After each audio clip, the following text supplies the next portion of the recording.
Presents by CBL DJ.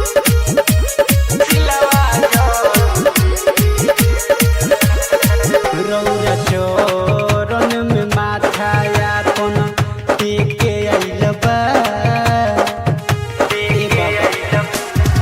रौरा चोरन में माथाया कोन टेके आइल बा रौरा चोरन में माथाया कोन टेके आइल बा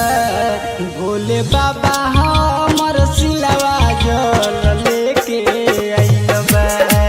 भीड़ देखिए के बाबा तो घबराइल बा भोले बाबा हमर सिलवा जल लेके आइल बा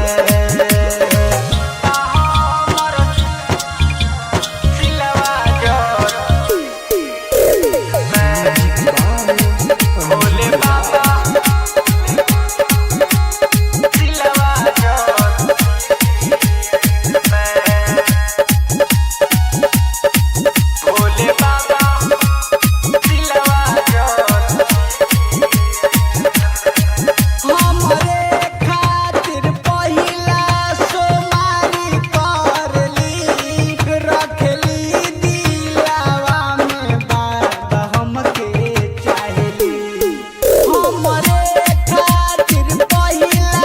सोमारी करली रखली दिलावा में बाबा हमके चाहली देव घर के नजारा तो देखे आइल बा भोले बाबा हमर सिलवा जल लेके आइल बा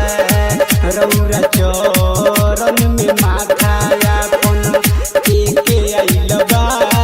भोले बाबा हमर सिलवा जल लेके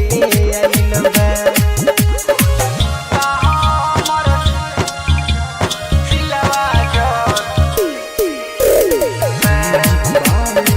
भोले बाबा सिलवा जल भोले बाबा सिलवा जल हमरा जाने पर बाबा दया बनैले रहम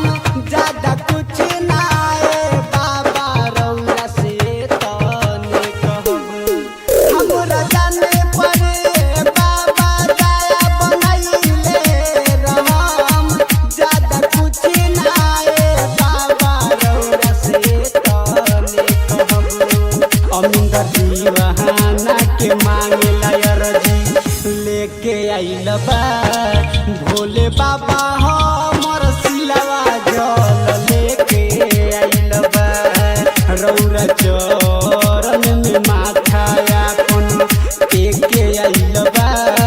भोले बाबा हमर सिलवा जल लेके आइल बा Recording by